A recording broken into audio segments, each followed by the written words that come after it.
Friday, maayong hapon na imbagal daw mula dito sa SDO Isabela. Live na live po tayo sa Rizal Comprehensive National High School at dadako na tayo sa ating week 4. At bago tayo magsimula, ayun, ating pag-aaralan ang napapatungkol sa data collection instrument or yung dinatawag nating DCI. So, week 4 na tayo, tapikin ang ating balikat at sabihin, kayang-kaya namin ito at dadako na tayo sa mundo ng aatikabo at balitaktak kaalaman sa pagpapalaot. Ako ang inyong abang lingkod, Tutor JJ, at kasama ko ang ating napakasibag, napakahusay at syempre napakagaling na program heads, walang iba mula sa SDO Leyte, Tutor Ronald. Siya po ang ating director ngayon sa Inquiries Investigation, abangan nyo yan, at syempre sa PR1, PR2. At ngayon, ating pag-aaralan ang most essential learning competencies na napapatungkol sa collects data using appropriate instrument. Ano yung napapatungkulan nito? Ano yung sistematikong proseso kung paano nating sinusulat? At kailangan ding i-shout out ang ating Principal 4, Dr. Herminio C. Tomines, sa ating PSDS, kay Ma'am Maribel Ancheta, at gayon din ang ating SDS dito sa SDO Isabela, Dr. Madeline Macaling, ang ating ASBS, Dr. Dante Marcelo, Dr. Edna Abuan, sa lahat po ng program, o di kayong tinatawag nating LD Coordinator, kay Sir Tirso Tababa Reyes, ang ating SEPs, at sa lahat po ng principals, magandang hapon sa inyo.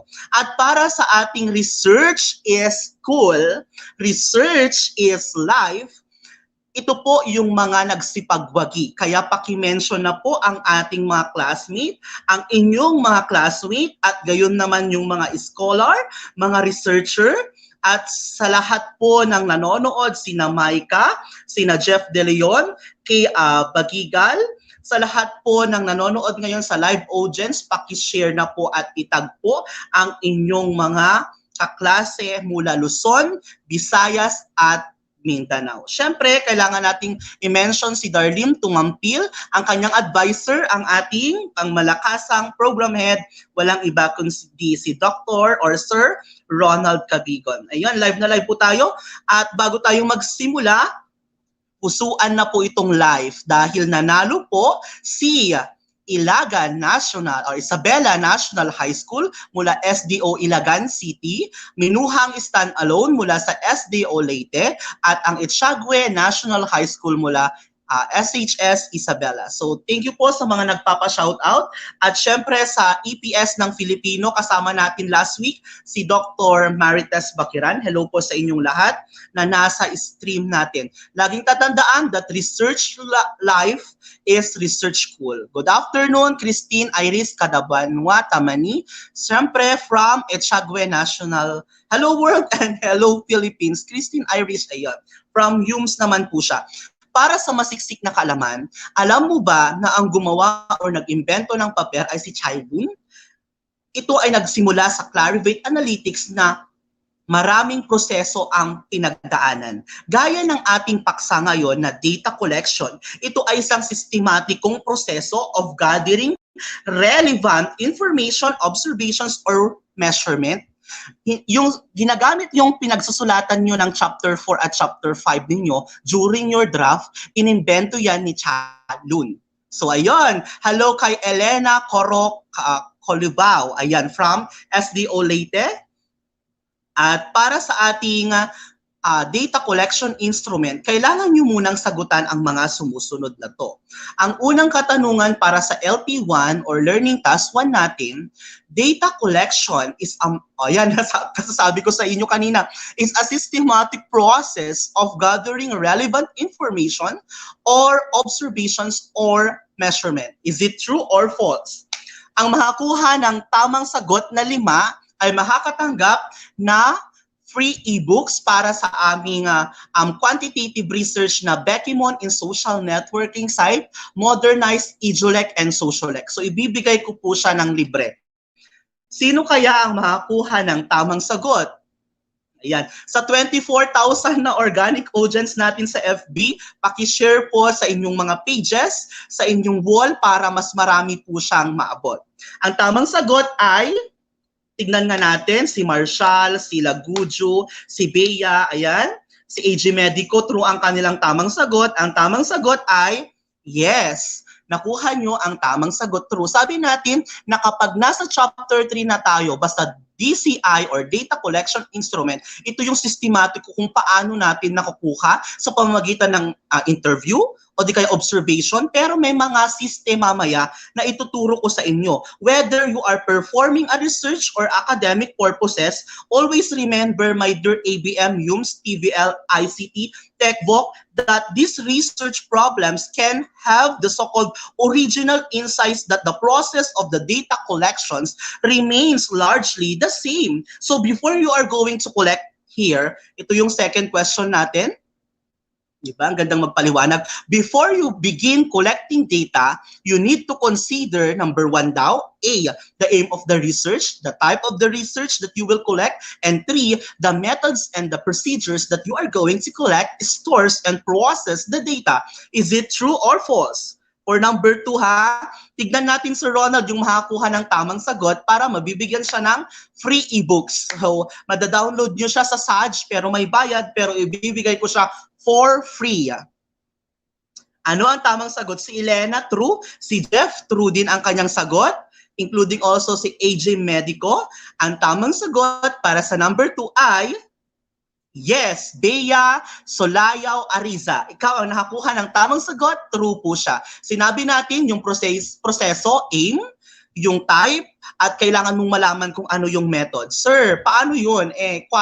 Quali yung atake ng PR1 namin. So sa quali po siya. Pero kapag quanti, it's on the aims, the scope, and the methods that you are going to proceed and you are going to write for.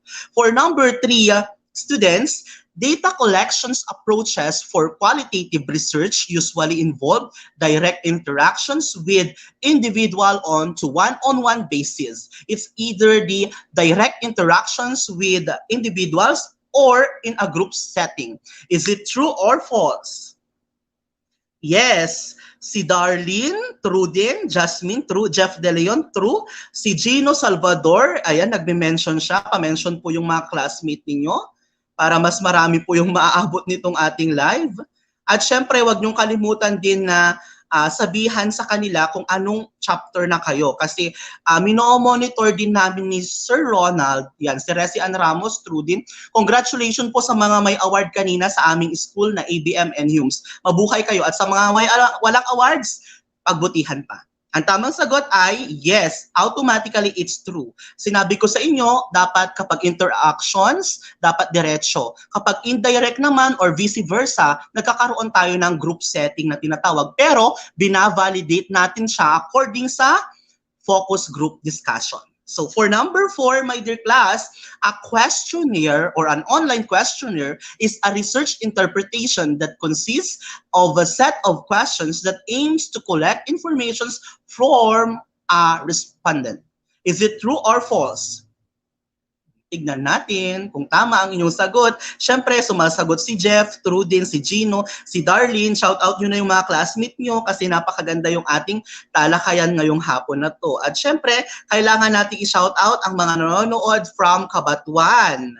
Okay, ang Cabanatuan is district na sa pangunguna ni Ma'am Haide, sa mga principal, kay Sir James, at kina Ma'am Ofel Mercado, sa lahat po ng Cabanatuan National High School, Diamantina, La Paz National High School. Hello po. Ang tamang sagot for number 4 is, of course, automatically it's false.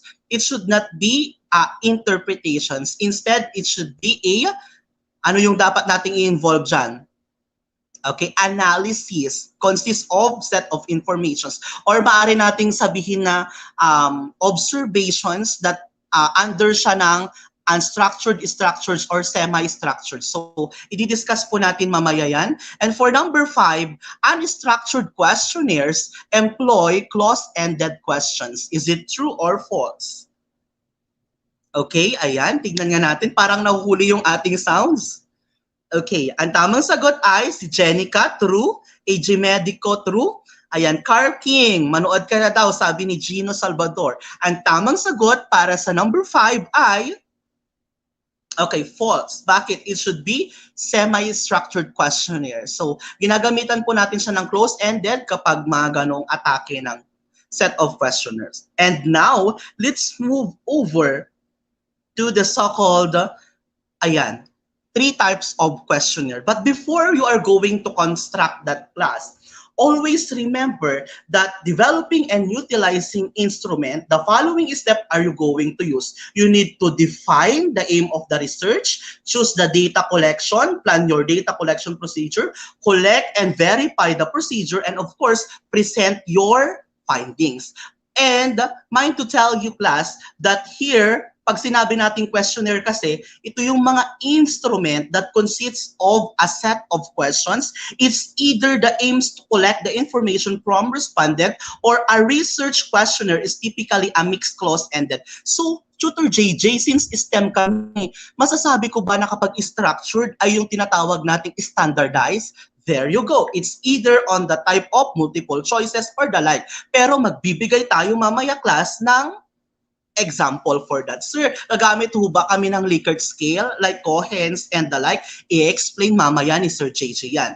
Okay, pag sinabi nating structured questionnaire, my dear students, this employ clause-ended questions. So hindi po siya sumasagot ng always, often, sometimes, and the like. So, open-ended, meaning to say, meron tayong certain na chine-check o di kaya kinukuha. But in structured questionnaire, pwede yung atake na yon, pero a form siya ng close-ended para ma-validate natin through FGD or yung tinatawag natin sa reliability test na Cronbach-Alpha. While if you are referring, class, to unstructured, these are an open-ended question. So pwede natin gamitan siya ng strongly agree, Likert scale na conversion responses, depende sa numerical values. Like for example, strongly agree, agree, neutral, disagree, and the like. And sir, kapag unstructured ba, masasabi ko bang mag-modify ako ng questionnaire dyan? Yes. Pwede kayong mag-adapt. Ulitin natin ha, kapag nagsusulat tayo ng questionnaire, kung hindi siya dumaan ng pre-test and post-test, na siya semi-structured yun. Kasi ititest po natin according to the reliability at pangangailangan ng questionnaire nyo. Kapag unstructured, yung original na standardized na questionnaire, imo-modify mo siya. So meaning to say, these are analyzing questionnaire that's the thoughts or the learning here is effective way. But mind to tell you, class, walang best na questionnaire. Nasa strategy at atake kung paano nating sinusulat yung ating mga questionnaire or ina-adapt yung questionnaire. Sir, paano ka magre-recommend kung ano yung the best? Kung konti yung oras ninyo, halimbawa 2 buwan na lang yung natitira or 1 buwan, gumamit na kayo ng standardized questionnaire. Maghiram kayo sa journals, sa internet, but always remember na kailangan yung i-email si scientist or si scholar na pinaghiraman nyo ng questionnaire. And of course, you need to consider the so-called Data Privacy Act of 2012. Well, if you are referring to semi-structured, dear class, these are the combinations of both the structured and the structured ones. Meaning to say, sir, pwede yan yung mixed method research design sa quantitative. Yes, pwede dito sa semi. Kasi it's a combinations of gumamit ka ng scaling, 1 to 3, 1 to 20 na questionnaire. Then after that, gagamitan mo siya ng open-ended or closed-ended sa hulian. So, it's either a combination of the structured and unstructured. Pero my dear class, meron akong good news and bad news. Ito yung tinatawag nating advantages of using questionnaire. Kasi according sa mga pinagpanelan ko last time dito sa Isabela at sa ibang lugar, ito yung karaniwang nakikita ko kapag nag-a-adapt sila or gumagawa sila ng question. Una, bulk data can be gathered in less time. Pwede yun kasi nga gagamit ka ng SurveyMonkey, Google Form, online survey is quick and cost-effective, hindi ka na gagamit ng hard copy or magpiprint ng napakarami, less chance of bias kasi nga nasa Excel or SPSS and direct po natin siyang ini-edit. At maaari din class yung tinatawag nating respondents can answer the questionnaires without troubling their identity. Halimbawa, dito ako sa Isabela, si Sir Ronald, gusto ko siyang maging respondent yung mga estudyante niya from Leyte. Therefore, magiging less time kapag gumamit ako ng mga statistical tools and apps, mga Google Form, na kahit nandito ako sa Luzon, ma-reach out ko yung mga kapatid natin sa Visayas and Mindanao. Okay, pero ito pa, easy analysis and visualization. What does it mean? kakaroon tayo ng konti at less yung time natin sa pag-analyze kasi nga kapag Google Form, di ba kapag gumamit tayo ng always, often, sometimes. Happy learning, yes! Thank you, Sir Ronald. Ayan, napaka-active ang ating program heads.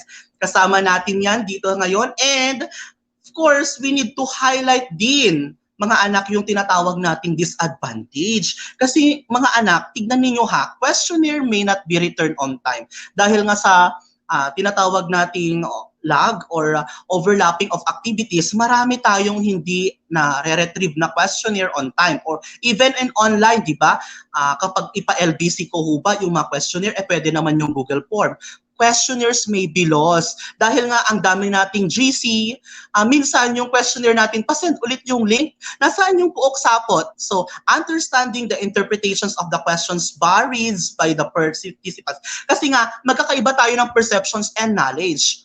Okay, kung ang local knowledge, ang pagkakaalam nila sa Pansit Kabagan is original from Isabela, may version na pala sa Mindanao, so magkakaiba tayo ng ideya. So if you got the point, congratulations po. At pusuan po ang ating live.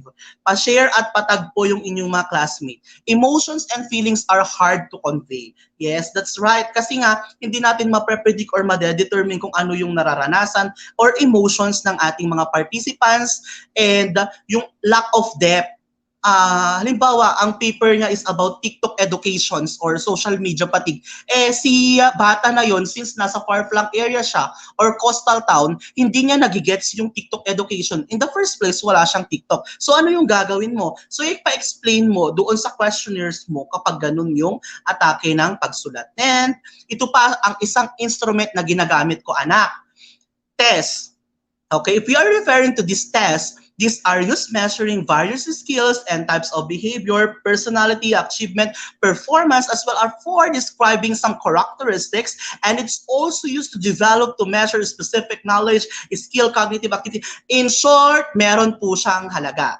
Okay? It's either yung type po na gagamitin natin ay quantitative, standardized, or non-standardized test. So sir, meron bang the best na test na gagamitin po namin kapag sumasagot po kami ng mga questionnaires? Yes. If we are referring to this test, pwede rin yung sinasabi natin ditong standardized test. Okay? But standardized test, my dear class, ayan ha yung meaning niya. Yung sinabi ko sa inyo kanina, ayan, naglag yata yung ating computer. Okay, this is a test that is given to a group of people such as students or professionals that you are going to have a very consistent manner, meaning to say there are certain questions that you are going to test. Sir, standardized ho ba yung NAT or National Achievement Test? Yes. How about sir yung assessment test at saka summative test? Ginagawa po naming mga teachers yon, hindi lang minimeasure yung cognitive ones yun, kasi alam nyo naman yung exit output ng senior high. Trabaho, negosyo, at edukasyon. Kaya senior high, ABM, TVL, GAS, ICT, TechBook, and Sports, kailangan yung magsulat dito sa research dahil 4 na week na lang tayo, graduation na. Okay? While if you are referring to non-standardized tests, my dear class, this refers to a test that allows an assessment of an individual's abilities to perform but doesn't allow for a peer comparisons of a certain uniformity. Dahil nga sa sobrang dami ng tinest natin or nagawa, maaring yung combination na nagpapa-checklist ka, then after that, nagpapa-test ka pa dito ng other Likert scale. So, yun ang non-standardized test. Sir, it administer ho ba a certain set of people sa non-random? Very good. Or non-standardized? Very good yung question na yun. Yes. But always remember that this test is very simple and may be scored uniformly. Okay? And ito pa, kailangan yung i-consider mga anak na kapag gumagawa kayo ng test, you need to have the recall question. So recall question, it requires to recall your information from memory. Like for example, fill in the blanks, identification test, enumeration test, or etc. Yung mga nasa experimental, inquiries, investigation, and immersion. Yung mga nagpapatest dun sa inyo ng taste test, enumeration, or tinitest nila according sa durability test, budget-friendly test, economic-friendly test, or nag-imbento kayo ng sarili nyong paracetamol made of puso ng saging. So pwede nyong gamitin ito as identification test na gumagawa kayo ng multiple choices around with your set of questionnaire. While if we are referring to recognition questions, mga anak, this refers to allows the participants to select from given choices the best of the correct answer. Multiple choices ba, sir, pwede sa recognition? Yes. True or false? Yes. But always remember, mga anak ha, kapag true or false, balance. 5 na true, 5 na false. Or di kaya nauna palagi yung true o di naman kayo nahuli yung false. Or yes or no. Pwede rin yung checklist. Open-ended, mga anak, pag kalimutan that this allows the participants more freedom in their responses, expressing their thoughts and insight. Sir, paano yan? A combination ng mixed method. Gagamit po kami ng Likert scale na 1, 2, 3, 4, 5, strongly agree, and so on. Tapos gagamitan po namin ng essay writing contest or test. Pwede ho ba yun? Yes. How about yung performance-based test, sir? Yes, pwede yun. But remember, you need to consider your panel and your advisor. Kasi sila ang may master dyan. Kasi mga anak, ulitin natin ha, itong recall questions, kapag ginamitan natin ng identification, the participants will provide the answer of the questions or using simple memory recall. Okay? Kapag enumeration naman under recall questions, mga anak, what do you call? Halimbawa, 90 degrees. Sa math naman, mathematical anxiety or mathematical problems. So, enumeration naman, mga anak. Paano naman yung participants will list down the answer by step? Ano yung proseso ng method na ginawa nila? And closed test. Paano yung closed test, sir? Gusto ko yang malaman. The participants will supply the so-called answer on the blank space provided. Gaya ng ginagawa minsan ng ating EdTech. So, nagbibigay tayo doon ng feedback for you to have to write it. Recognition, matching type, the participants will answer the so-called column A or column B. Pwede rin yung multiple choices, choose the correct or best answer. Yung dichotomous type under recognition questions, mga anak, remember that the participants will select only one options or either yes or no question. So, napakahalaga ninyong malaman kung ano yung mga ginagamit ninyo sa questions ninyo. Sir, yung open-ended test po namin, performance-based po siya. So, the participants must be expected to perform a given task. Halimbawa, pagluluto ng pansit kabagan, o di naman kaya gagawa kayo ng sarili ninyong pulburon sa Leyte, na yung pulburon na yon is made of acacia fruits. O di ba? Ang ganda, binibigyan ko kayo ng mga idea or create a quadratic equations. Non-performance, sir, paano po yan? The participants may answer orally or in written manner. And of course, ito pa yung mga isa sa mga pinakagusto kong instrument, yung tinatawag nating quantitative interviews. Here, there are sometimes referred to as survey interviews, which is the structured type. Because only resembles survey style questions and answer formats wherein a large sample size is used. It may be either the recorded, but because questions tend to be closed-ended, taking notes during the interviews is less disruptive than it can be during a qualitative interview. In short, kailangan natin ng tape recorder and note-taking skills. Dapat mabilis ka. Okay? Kasi nga dito, kapag open-ended, the recording and the interview is advised. It may also be helpful to record quantitative or qualitative interviews if the researchers wishes to assess possible interviews effect, which means that the reasons of the participants may be affected by the behavior displayed. Baka mamaya, ayaw niyang ipabidyo yung sarili niya. Okay? The researcher may display it on the manner of the questions that are represented. This type of interviews using rating scales or rubric and responses are numerical. Meron silang sinusundan or sini-checklist. So, naka-category siya, di ba? Naka-table siya. So, nagigets po natin yon, pa-thumbs up po at pa-puso.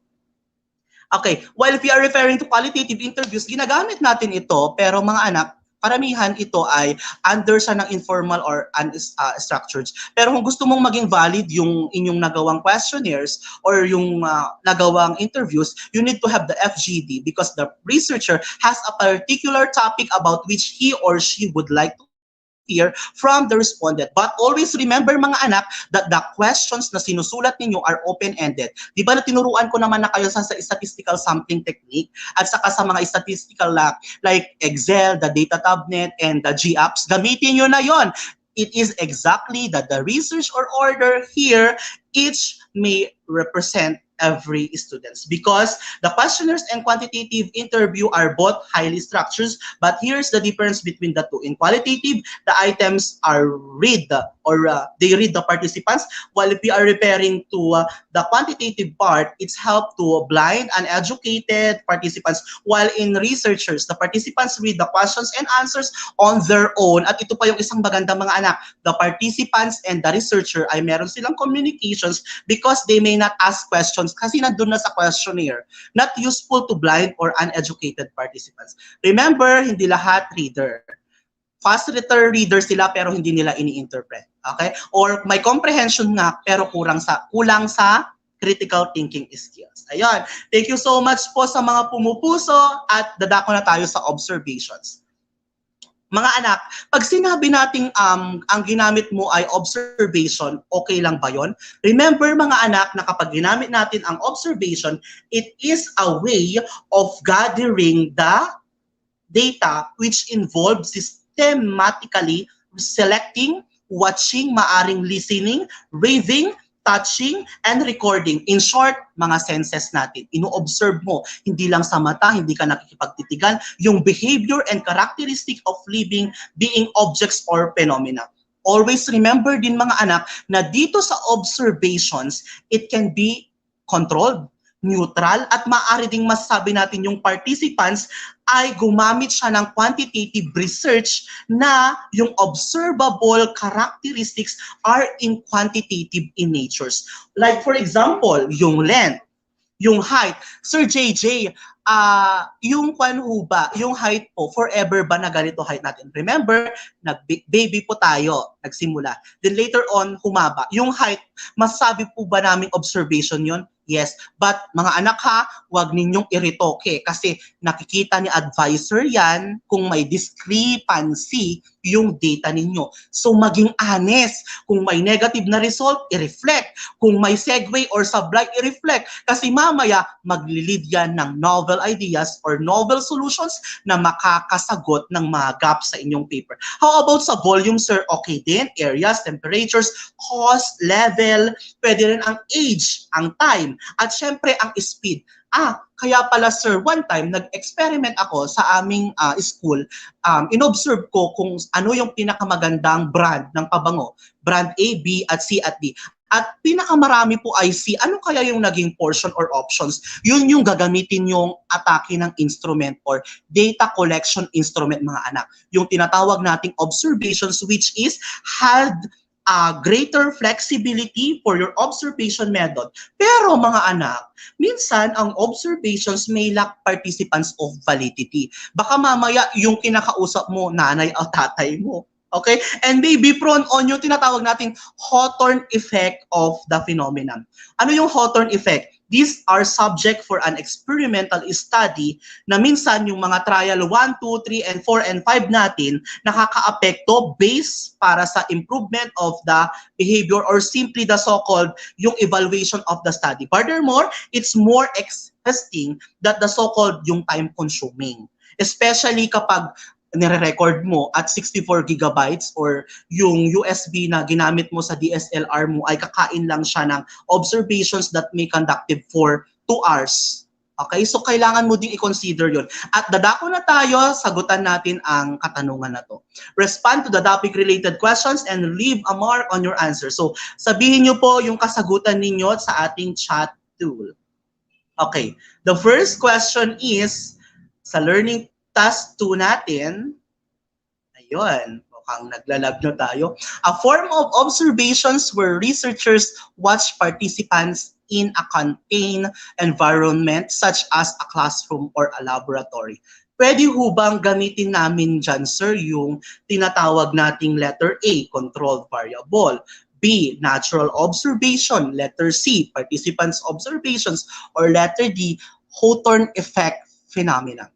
A, B, or C, and kanina, meron bang naka-perfect sa 5, sir? Magbibigay pa rin tayo dito ng free ebooks, Tutor Ronald, kung sino ang makakuha ng 5 or yung 3 kasagutan nito. Ang tamang sagot ay controlled observation.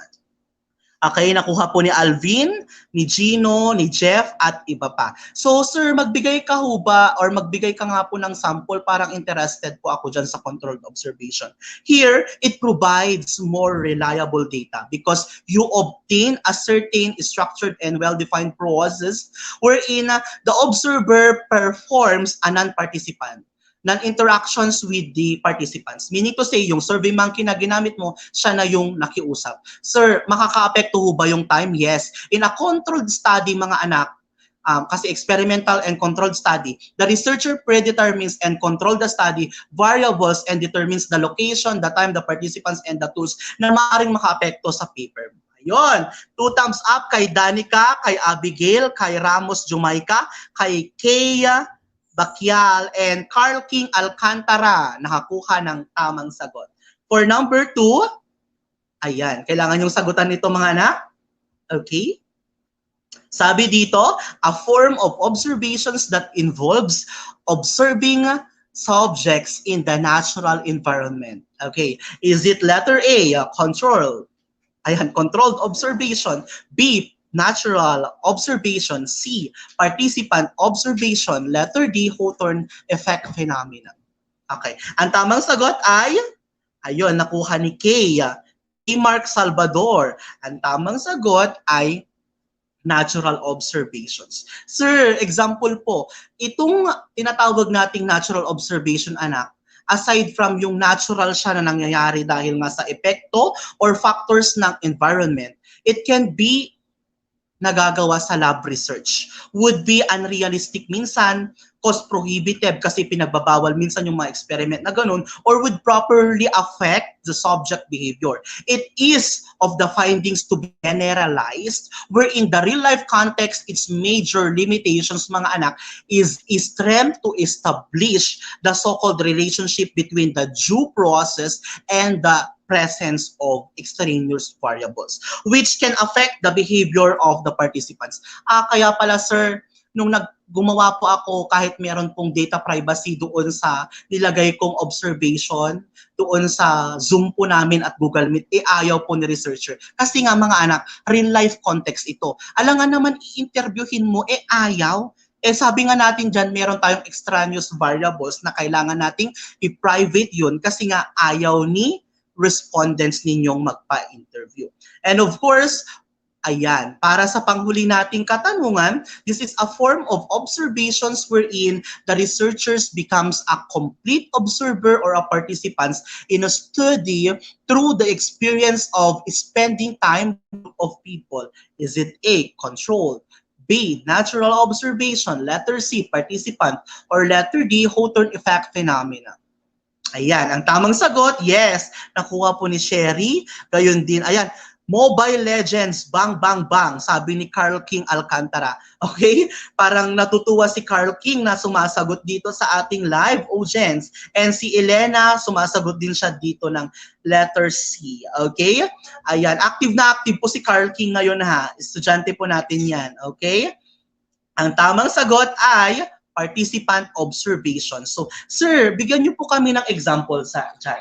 Okay po? Sir, dito mga anak, remember ninyo yung tinatawag nating allows the observer. Ayan, sa Call of Duty mga anak, it's the so-called laro yon sa mga Mobile Legends or isang apps. Pero anak, concentrate tayo dito. Kung yung paper mo is napapatungkol sa social addictions of Call of Duty, doon yung priority mo. And I think ang paper ni Carl King Alcantara, sila yung gagawa ng katol made of taro or gabi. Kaya work it out mo yun anak, mamaya ka na maglaro. At sasagot ka dito sa ating module, pahina 14, dahil alam kong nasa stage na tayo ng pagtatapos. And hopefully, isa ka din sa mga gagraduate soon.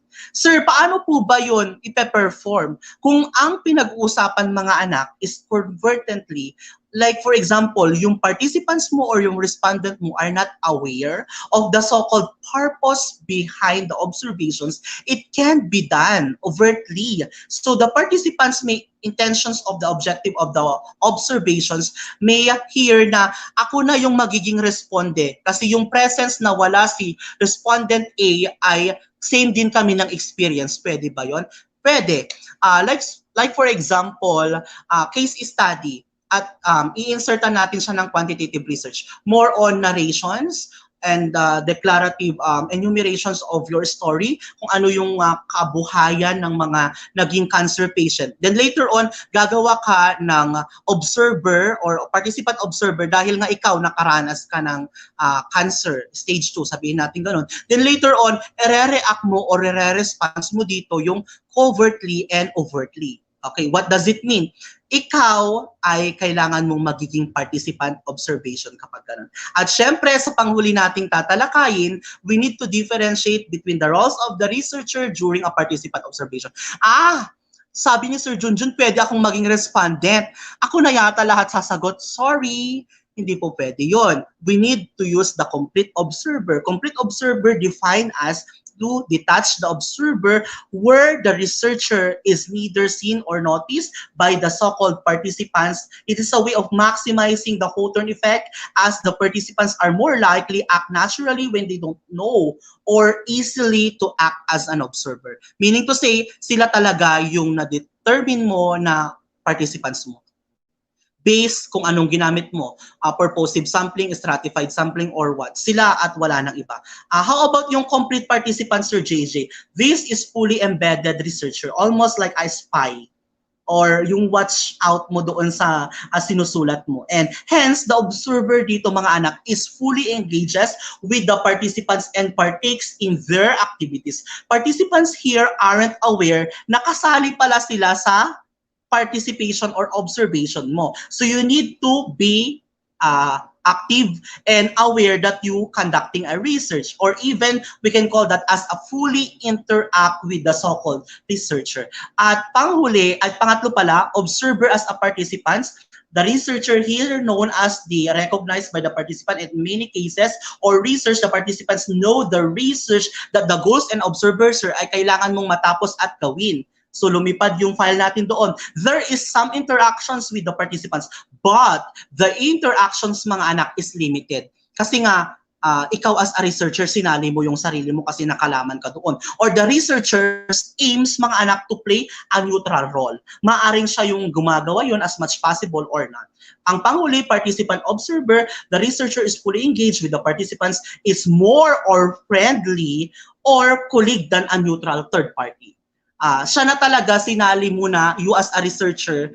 Since nasabi ni Sir JJ, kagamit kami yung Google form, pwede na ala pa ako dito or pwede na ako dito sumagot. Yes, pwede. While, mga anak, there is a full interactions with participants, they still know that you as a researcher is also an observer. Okay? Dapat malaman yun. So kapag nagpa-Google Meet ka, Zoom or Discord or Webex, kailangan mong explain na kasali ka doon sa pinakakandak mo na link or di kaya ipook sapot. Okay? At syempre, ito yung mga ginagamit natin, mga anak. Ito yung iba't ibang types of internet-based surveys na associated sa sampling techniques or methods natin na ginagamit. Useful online tools according kay, ayan, nandyan po sa SAGE publication kay Ronald Flicker Jr. Okay, una, ang ginagamit ni Sir JJ kapag mga under siya ng graduate studies or nire-recommend niya sa senior high school class niya, ginagamit niya Sir JJ ang probability based. Bakit? Email lang siya. Then after that, after kong ini-email, i-check ni bata and response valid. Kasi dineclare ko doon ang Data Privacy Act, dineclare ko doon na intended lang para sa mga senior high. Survey using a list-based sampling frame. Sir JJ, pwede ho ba yun yung net? O di kaya yung tinatawag nating web-based, pwedeng mag-collect sa web, pwede ring mag-collect sa sulatroniko or email. Okay? Non-list based random sampling, ayan, pwede ring intercept or pop-up surveys. O di kaya kapag magaling kayong gumawa ng ads sa Facebook, then after that, magpakaroon kayo ng surveys, pwede yon. Intercepts po ang tawag natin doon. Mixed mode surveys with internet-based options or yung tinatawag nating non-probability. Mga anak, nandyan sa gilid niya, sa left part niya dito, yung tinatawag nating, ayan, web at saka email. Kapag web, dun siya nagko-collect sa www or World Wide Web natin. Pero kapag dito naman sa pinakahuling table, yun po yung tinatawag nating emails. Siya po yung nagko-collect, okay, or electronic mail.